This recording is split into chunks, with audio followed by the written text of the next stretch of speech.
காலம் என்னென்ன பண்ணாலும் டிக் டிக் டிக் டிக்குன்னு போயிருக்கு தானே உயிர்.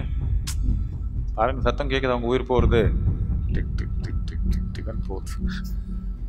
அது மேலே உட்கார முடியாது, பிடிச்சி வச்சுக்க முடியாது, போயே இருக்குது. இன்னொருத்தர் 10 க்ஷணத்தில் பண்ணுறது நம்ம ஒரு க்ஷணத்தில் பண்ணிக்க முடியும், அவ்வளோதான். ஆனால் அவருக்கு சோம்பேறிக்கு ஒரே மாதிரி போயிருக்குது, வேலை பண்ணுற ஆளுக்கு ஒரே மாதிரி போயிருக்குது, ஆனந்தமாக இருந்தாலும் போயிருக்குது, துன்பமாக இருந்தாலும் போயிருக்குது, போயே இருக்குது. அனுபவத்தில் வித்தியாசம் இருக்கலாம், ஆனால் காலன்றது போயே இருக்குது. இது ரொம்ப முக்கியமானது.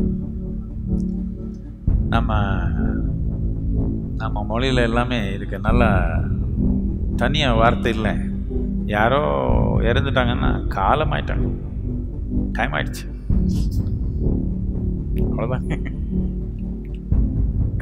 யாரோ ஒருத்தர் வந்து எனக்கு குரு என்னால் தாங்க முடியல, இவர் நம்ம எதிரி அப்படி பண்ணுறான், நான் அப்படி பண்ணிடுவேன் இப்படி பண்ணிடுவேன். சும்மா இருப்பான், கொஞ்ச நாள் சும்மா சத்திடுவான்.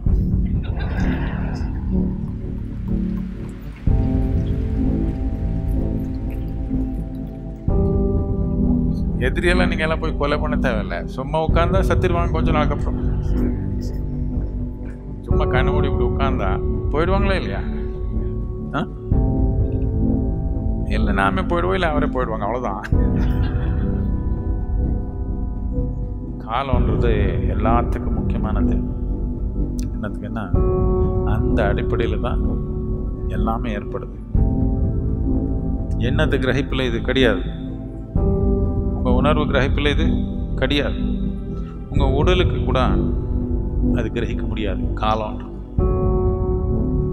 காலம்ன்றது கிரகிக்கணும்னா உயிர் மூலத்தில் உட்கார்ந்தா மட்டும்தான் காலம், இல்லைன்னா காலம் கிரகிக்க முடியாது, சும்மா போயிருக்கு.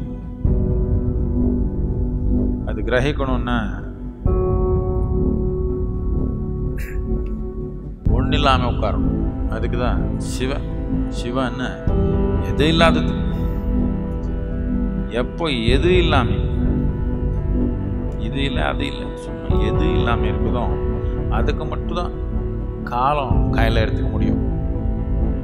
காலன்றது இடைவெளி இல்லாமல் அசைவல்ல இருக்கிற ஒரு தன்மை, நிற்கவே நிற்காது, பொய்யே இருக்குது.